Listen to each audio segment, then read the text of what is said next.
নমস্কাৰ, আপোনাক স্বাগতম জনাইছোঁ মোৰ ইউটিউব চেনেলটোলৈ। আজিৰ ভিডিঅ'টোত লৈছোঁ আপোনালোকৰ বাবে কিছুমান ষ্টেটিক জিকে ইম্পৰ্টেণ্ট কুৱেশ্যন, যিকেইটাই আপোনাক আহিবলগীয়া এক্সামসমূহত বহু ধৰণে সহায় কৰিব। গতিকে ভিডিঅ'টো শেষলৈ চাব ভালদৰে, আৰু ভাল লাগিলে লাইক, কমেণ্ট আৰু শ্বেয়াৰ কৰিব। আজিৰ প্ৰথম কুৱেশ্যনটো হ'ল, which of the following states was formed in the year 2000? নিম্নলিখিত তলৰ কোনখন ৰাজ্য 2000 চনত গঠন কৰা হৈছিল? ইয়াৰ কাৰেক্ট এনচাৰটো হ'ব বি, উত্তৰাখণ্ড। 2000 চনত উত্তৰাখণ্ড এইখন ৰাজ্য গঠন কৰা হৈছিল। অকল এইখনেই নহয়, 2000 চনত আৰু দুখন হৈছিল। ছত্তীশগড় হৈছিল এখন,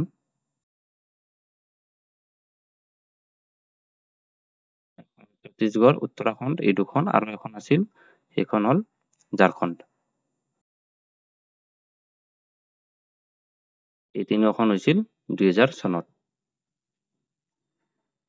আৰু ফৰ্মেশ্যনৰ আগত এইকেইখন আছিল, উত্তৰাখণ্ড এইখন ইউপিৰ পাৰ্ট আছিল, ছত্তীশগড় আছিল মধ্যপ্ৰদেশৰ, আৰু ঝাৰখণ্ড আছিল বিহাৰৰ পাৰ্ট আছিল। এইকেইটাও মনত ৰাখিব। নেক্সট কুৱেশ্যনলৈ আগবাঢ়ো।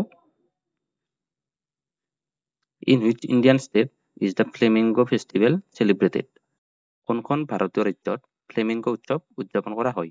এইটো চাগে জানেই সকলোৱে। ইয়াৰ এনচাৰ হ'ব ডি, অন্ধ্ৰপ্ৰদেশ। ফ্লেমিংগো উৎসৱ অন্ধ্ৰপ্ৰদেশত মানে উদযাপন কৰা হয়। লগতে মনত ৰাখিব, অন্ধ্ৰপ্ৰদেশৰ নেলোৰ ডিষ্ট্ৰিক্টত ইয়াক উদযাপন কৰে। নেলোৰ ডিষ্ট্ৰিক্ট, এইটো মনত ৰাখিব। তৃতীয়টো question, which state does not share its boundary with Myanmar? তলৰ এই চাৰিখনৰ ভিতৰত কোনখন ৰাজ্যই ম্যানমাৰৰ সৈতে সীমা ভাগ বতৰা নকৰে?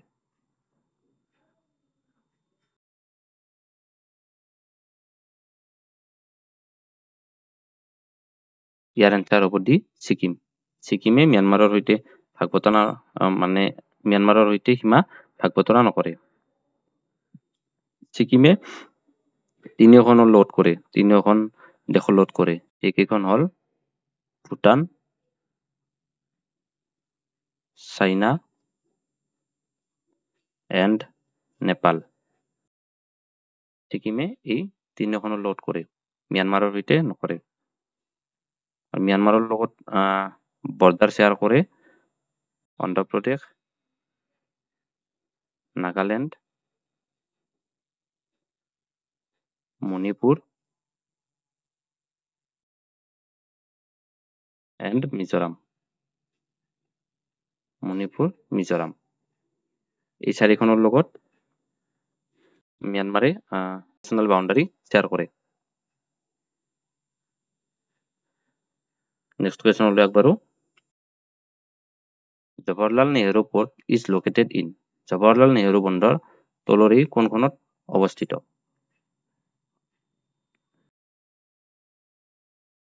ইয়াৰ এনচাৰ হ'ব বি, মহাৰাষ্ট্ৰ। মহাৰাষ্ট্ৰত জৱাহৰলাল নেহৰু পোৰ্ট আছে।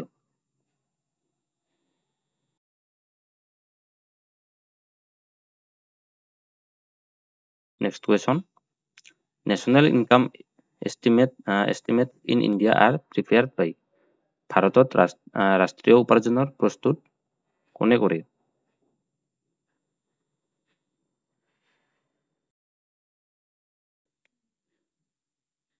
ইয়াৰ এনচাৰটো হ'ব C, central statistical organisation, CSO। এইটোৱে আমাৰ নেশ্যনেল ইনকামৰ যিটো এষ্টিমেট আছে সেইটো প্ৰিপেয়াৰ কৰে বা প্ৰস্তুত কৰে। Next question, Vivekananda rock memorial is in which state of India?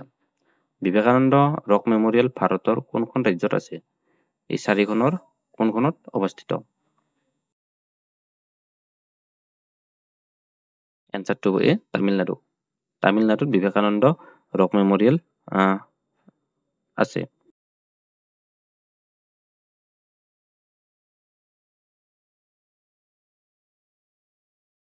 লগতে মনত ৰাখিব এই বিবেকানন্দ মেমৰিয়েল এইটো মানে ইয়াক বিল্ড কৰা হৈছিল 1970 চনত ইয়াক বনোৱা হৈছিল।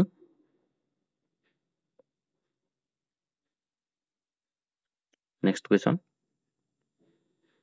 What was India's first national park? ভাৰতৰ প্ৰথম ৰাষ্ট্ৰীয় উদ্যান কোনখন? এইটো চাগে সকলোৱে জানে। ইয়াৰ এনচাৰটো হ'ব B, Jim Corbett national park.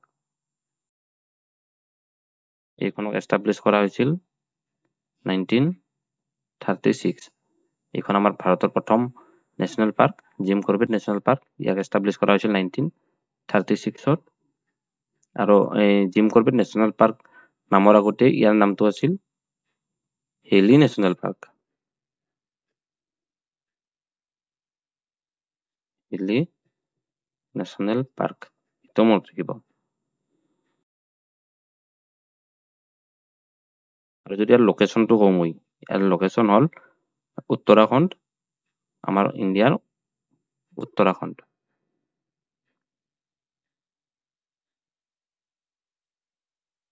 এইখন আছে উত্তৰাখণ্ডত। ইয়াক এষ্টাব্লিছ কৰা হৈছিল 1936 আৰু প্ৰথমতে ইয়াৰ নামটো আছিল হিলি নেশ্যনেল পাৰ্ক। তাৰপিছত ইয়াক জিম কৰবেট নেশ্যনেল পাৰ্ক হিচাপে নামাকৰণ কৰা হৈছে। এইখন আমাৰ ফাৰ্ষ্ট নেশ্যনেল পাৰ্ক। ঠিক আছে, নেক্সট কুৱেশ্যনলৈ আগবাঢ়িছোঁ। What is the currency of Japan? জাপানৰ মুদ্ৰা কি?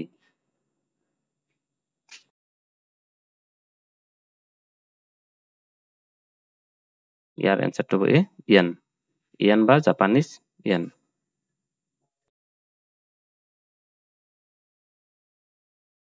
এইটো হ'ল জাপানৰ কাৰেঞ্চি। ইয়েনো ক'ব পাৰে বা জাপানিজ ইয়েন, এই দুটা থাকিব পাৰে, ইয়েনো থাকিব পাৰে বা জাপানিজ ইয়েন মনত থাকিব। আৰু আপোনালোকে কমেণ্ট কৰি জনাব জাপানৰ কেপিটেল কি? কাৰেঞ্চি ইয়েন, ইয়াৰ কেপিটেল কমেণ্ট কৰি জনাব। Next question, Amaravati Stupa is located in which state of India? Amaravati Stupa ভাৰতৰ কোনখন ৰাজ্যত অৱস্থিত?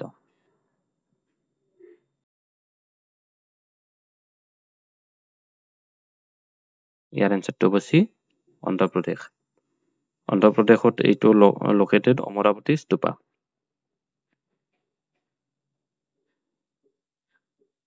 Next question, which city of India is known as Athens of the East?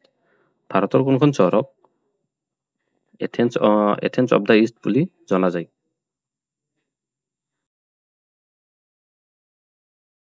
ইয়াৰ এনচাৰটো হ'ব চি, মদুৰাই। মদুৰাইক এথেন্স অফ দ্য ইষ্ট বুলি জনা যায়।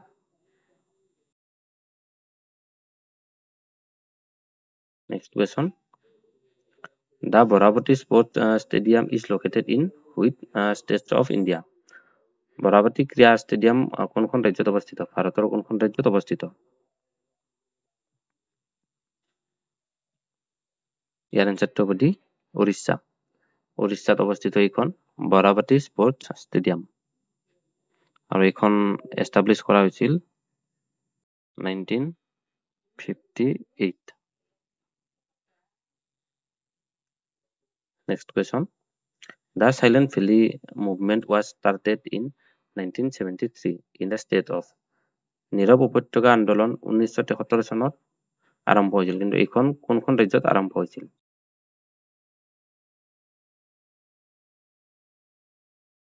ইয়াৰ এনচাৰটো হ'ব এ, কেৰেলা। আৰু লগতে মনত ৰাখিব এই চাইলেণ্ট ভেলী মুভমেণ্ট যেতিয়া ষ্টাৰ্ট হৈছিল তাৰে পিছত এই চাইলেণ্ট ভেলী মুভমেণ্টৰ নামেৰে silent valley national park declare কৰিছিল। আৰু এই ডিক্লেয়াৰ কৰিছিল 1985 চনত। চাইলেণ্ট ভেলী নেশ্যনেল পাৰ্ক এইখন ডিক্লেয়াৰ কৰিছিল 1985। Next question, which one of the following caves is situated in Maharashtra? নিম্নলিখিত কোনটো গুহা মহাৰাষ্ট্ৰত অৱস্থিত?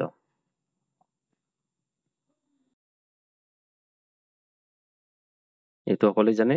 ইয়াৰ এনচাৰটো হ'ব চি, এলোৰা। এলোৰা কেভছ মহাৰাষ্ট্ৰত অৱস্থিত।